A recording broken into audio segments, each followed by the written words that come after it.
إلا الله لا إله إلا الله إن الحمد لله والصلاة والسلام على رسول الله أما بعد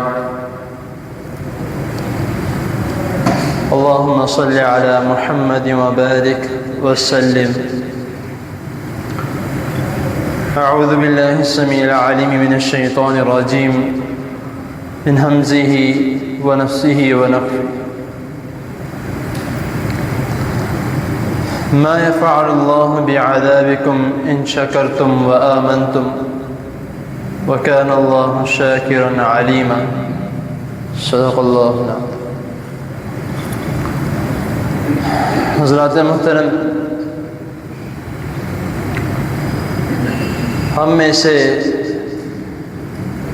تقریباً سبھی نے یہ الفاظ سنے ہوں گے، یا تو گھر میں یا اسکول میں یا کالجز میں یا یونیورسٹیز میں ہر کوئی لازمی طور پر یہ الفاظ سنتا ہے کہ اگر تم اچھے طریقے سے پڑھو گے تو ہمیں کیا ضرورت ہے کہ تمہیں کچھ کہیں. اگر کوئی چھوٹا بچہ ہے اسکول میں پڑھتا ہے، اگر وہ صحیح نہیں پڑھتا، اس کی پٹائی ہوتی ہے، تو اس کے استاد یہ کہتے ہیں کہ اگر تم اچھے سے پڑھو گے، کلاس میں اول نمبر لے کر آؤ گے، تو مجھے کیا ضرورت پڑی ہے کہ میں تمہیں کچھ کہوں. یا اکثر والدین گھر میں یہ الفاظ کہتے ہیں بچوں کو کہ بیٹا اگر تم اچھے کام کرو گے تو ہمیں کیا ضرورت ہے کہ ہم تمہیں بار بار ڈانٹیں یا تمہیں بار بار اس بات کی پر آگاہ کریں کہ بیٹا یہ کام کرنا ہے، یہ نہیں کرنا. تو یہ بات کرنے کا مقصد میرا یہ ہے کہ استاد، والدین، ان کا کام ہوتا ہے کہ جو بچے کی ان پر ذمہ داری ہے یہ اس کو اچھے سے سر انجام دے. اس کو پالا ہے، اس کو والدہ نے 9 مہینے کوکھ میں رکھا ہے، اس کے بعد اس کی پرورش کی ہے. والد جس نے دن رات محنت کر کے اس کے لیے پیسے کمائے، اس کو کھلایا پلایا، اس کی پڑھائی کا خیال کیا، اس کو کتابیں لا کر دیں، تو پھر ظاہری سی بات ہے ان والدین کا دل نہیں کرے گا کہ یہ بچہ نالائق ہو، یہ اس کو لوگ طرح طرح کی باتیں کریں گے. اور ایک ہونہار استاد اگر وہ ایک بچے پر اپنی محنت کرتا ہے اور وہ کوشش کرتا ہے کہ بچہ اچھے طریقے سے پڑھ لکھ جائے اور اس کا نام روشن ہو، اس کے ذریعے مجھے بھی لوگ اچھے الفاظوں میں استعمال کریں، تو وہ بھی کوشش کرتے ہیں کہ جب اگر بچہ غلط راہ پر چل جائے یا اچھے طریقے سے نہ پڑھے تو ظاہری سی بات ہے ان کو بھی دکھ ہوتا. یہ تو لوگ دنیا کے ہیں، کوئی پتہ نہیں کب کس نے چلے جانا، لیکن وہ ذات جس نے ہمیں اپنے ہاتھ سے بنایا، اگر اللہ تعالیٰ صرف یہ کہہ دیتے کہ میں نے انسان کو اپنے ہاتھ سے بنایا تو ہم نے پھر بھی مان لینا تھا. لیکن اللہ تعالیٰ نے 4 قسمیں اٹھا کر یہ بات کہی ہے کہ میں نے انسان کو بہت اچھے طریقے سے بنایا، بہت خوبصورت کر کے بنایا، اس کی سیرت میں نے بہت اچھی بنائی ہے. تو اب اس رب کا جس نے ہمیں اپنے ہاتھ سے بنایا، اس کا کیسے دل کرے گا کہ جو چیز میں نے اپنے ہاتھوں سے بنائی ہے اس کو اپنے ہاتھوں سے ہی پکڑ کے یا فرشتوں کو حکم دے کر اس کو جہنم میں ڈال دیا جائے، یا فرشتوں کو کہہ کر ان پر عذاب ڈال دیا جائے. کسی بھی قسم کا عذاب ہو سکتا ہے، جس طرح یہ سیلاب کا عذاب ہے، اس سے پہلے بھوک کا عذاب ہے، یعنی کہ ایک ایک کر کے ہم پر جو مصیبتیں آزمائشیں آ رہی ہیں، اس سے پہلے کرونا کا عذاب ہے. اب اللہ تعالیٰ کا تو دل نہیں کرتا. اللہ تعالیٰ یہ خود یہ الفاظ کہہ رہے ہیں، ما یفعل اللہ بعذابکم ان شکرتم وآمنتم. اللہ تعالیٰ کو کیا ہے کہ اللہ تعالیٰ تم پر عذاب لے کر آئے. ان شکرتم وآمنتم، اگر تم شکر کرو اور اس پر ایمان لے کر آؤ. اب ہم مسلمان تو ہیں ہم یہ سمجھتے ہیں کہ ہم نے کلمہ پڑھ لیا ہے لا الہ الا اللہ محمد رسول اللہ صلی اللہ علیہ وسلم تو ہم مسلمان ہیں۔ اگر ہم نماز نہیں پڑھتے، قرآن مجید نہیں پڑھتے، اللہ تعالیٰ کے احکامات پہ عمل نہیں کرتے تو کوئی بات نہیں، ہم مسلمان تو ہیں نا۔ لیکن اللہ تعالیٰ کیوں یہ فرما رہے ہیں کہ ان شکرتم و آمنتم؟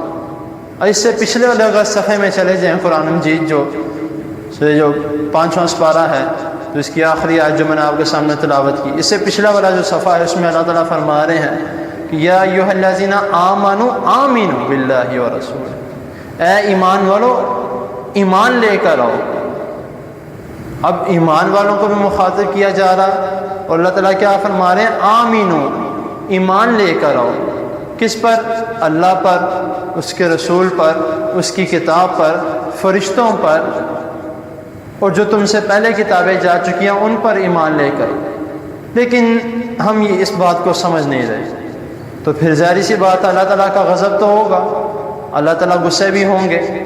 اور جس طرح میں نے شروع میں مثال دی والدین کی یا استاد کی، اب ایک استاد محنت کرتا ہے ایک بچے پر، وہ بچہ پڑھتا نہیں ہے، تو ظاہر سی بات ہے استاد کو غصہ چڑھے گا، وہ اس کی پٹائی بھی کرے گا، اس کو کلاس سے باہر بھی کھڑا کرے گا، اس کو مرغا بھی بنائے گا، اس کو کرسی بھی بنائے گا، ہر جو اس کو سزا آتی ہوگی وہ لازمی طور پہ کرے گا۔ اگر والدین ہیں وہ اپنے بچوں سے ناراض ہو جائیں گے یا ان سے بات نہیں کریں گے، انہوں نے بھی تو یہی کرنا ہے، یا ان کی پٹائی کریں گے۔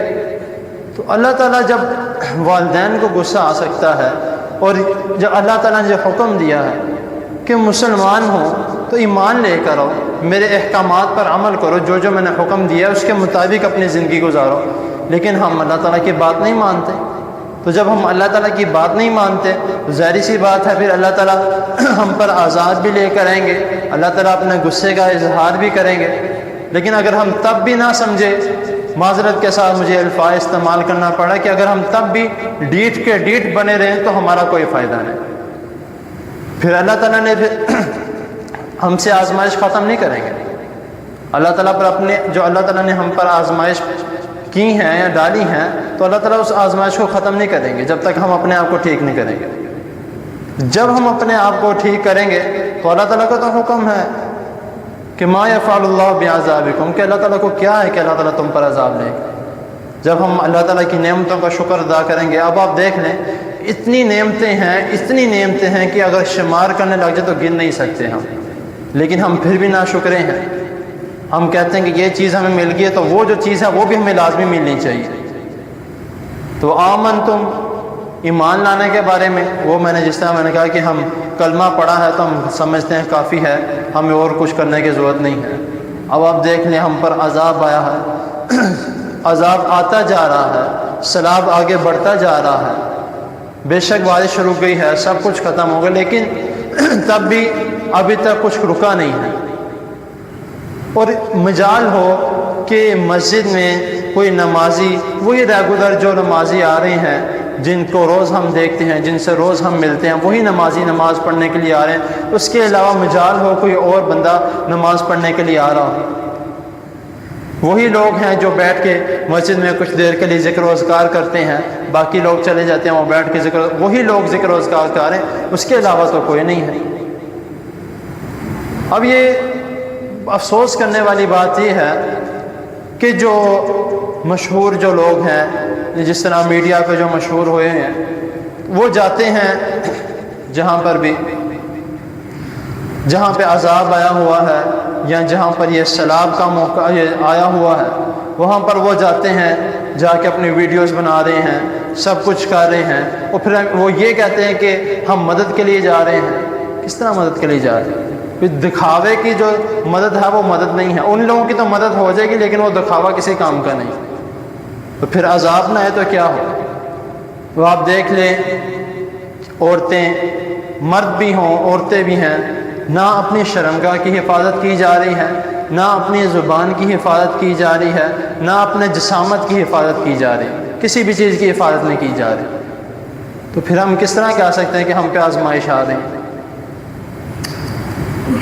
آپ جلسہ دیکھ لیں جس کا بھی ہو، حکمران کا ہو یا کوئی بھی ہو، آپ اس جلسے میں جا کے دیکھ لیں کیا حالات ہیں، کیا کچھ ہو رہا ہے، اور مجھے دکھ ہوتا ہے ان بھائیوں پر دکھ ہوتا ہے ان والدین پر، دکھ ہوتا ہے ان خاوندوں پر جو اپنی بیویوں کو، اپنے بھائیوں کو، اپنی بہنوں کو، اپنی بیٹیوں کو کھلے عام باہر بھیج دیتے ہیں، جاؤ جا کے جو مرضی کرو۔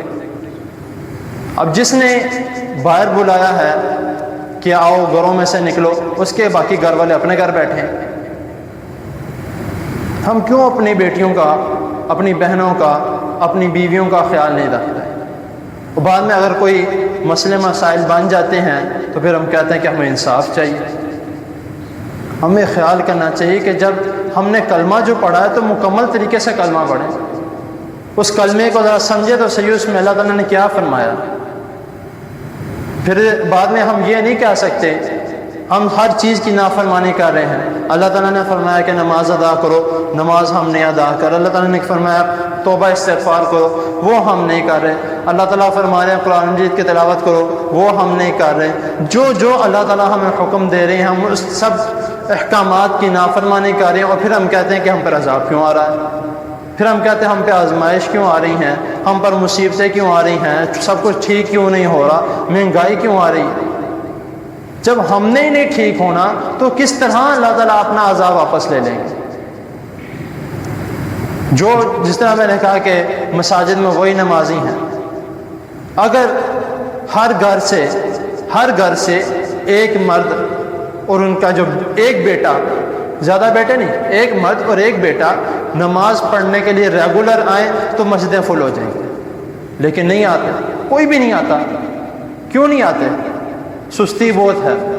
اب ایک مثال کے طور، ایک چھوٹی سی مثال دے کے بات کو ختم کرتا ہوں کہ ایک ویڈیو بھی ہے، بلکہ اصل میں بھی یہ سب کچھ ہوتا ہے۔ رمضان کا موقع آتا ہے یا نماز جو اس طرح میں نے 5 وقت کی نماز، اب ایک شخص سے پوچھا جاتا ہے کہ رمضان کے روزے رکھتے ہو؟ کہتا ہے نہیں، طبیعت نہیں ٹھیک رہتی میری، مجھے شوگر ہے تو میں رمضان کے روزے نہیں رکھ سکتا، طبیعت نہیں ٹھیک ہے۔ نماز پڑھتے ہو؟ وہ کہتا ہے کہ مسجد دور ہے تو تھوڑا مشکل ہو جاتا ہے، ڈاکٹر نے منع کیا ہے کہ زیادہ چلنا پھرنا نہیں ہے۔ ٹھیک ہے، نماز کا بھی بہانہ بن گیا، روزے کا بھی بہانہ بن گیا۔ قرآن مجید پڑھتے ہو؟ آنکھوں میں درد ہوتی ہے زیادہ دیر فوکس رکھنے کی وجہ سے، نا ایک ہی چیز پڑھی جانے کی وجہ سے آنکھوں میں درد ہوتی ہے، تو پھر تو پوچھنے والا پوچھتا ہے کہ افطاری بھی نہیں کرتے ہو؟ کیوں بھائی، مسلمان نہیں؟ یہ ہمارا حال ہے کہ افطاری یعنی کہ وہ نہیں چھوڑنی، مسلمان ہے تو افطاری نہیں چھوڑنی، باقی کوئی کام نہیں کرنا۔ تو کم از کم خیال کرنا چاہیے کہ ہم کس طرح کے مسلمان ہیں، کس راستے پر چل رہے ہیں۔ تو اگر ہم اس کو بھی ذرا تھوڑا سوچ لیں کہ ہمیں اللہ تعالیٰ نے کیا حکم دیا اور ہم کیا کر رہے ہیں، تو انشاءاللہ تعالیٰ ہماری زندگی سنور جائے گی، ہماری زندگی ٹھیک۔ اگر ہم اللہ تعالیٰ کے چند احکامات پر، زیادہ نہیں، میں سارے نہیں کہتا، چند احکامات پر، جس طرح جن میں مین آتے ہیں، نماز ہو گئی، توبہ استغفار ہو گیا، قرآن مجید کی تلاوت ہو گئی، یہ 3 اور ایک شکر ادا کرنا، یہ 4 اگر اللہ تعالیٰ کے احکامات پر عمل کر لیں تو انشاءاللہ تعالیٰ مجھے پورا یقین ہے کہ جو باقی چھوٹی موٹی ہماری غلطیاں نا وہ اپنے آپ ٹھیک ہو جائیں گی، اور وہ اپنے آپ اللہ تعالیٰ معاف، کسی نہ کسی بہانے سے اللہ تعالیٰ معاف کرتے جائیں گے۔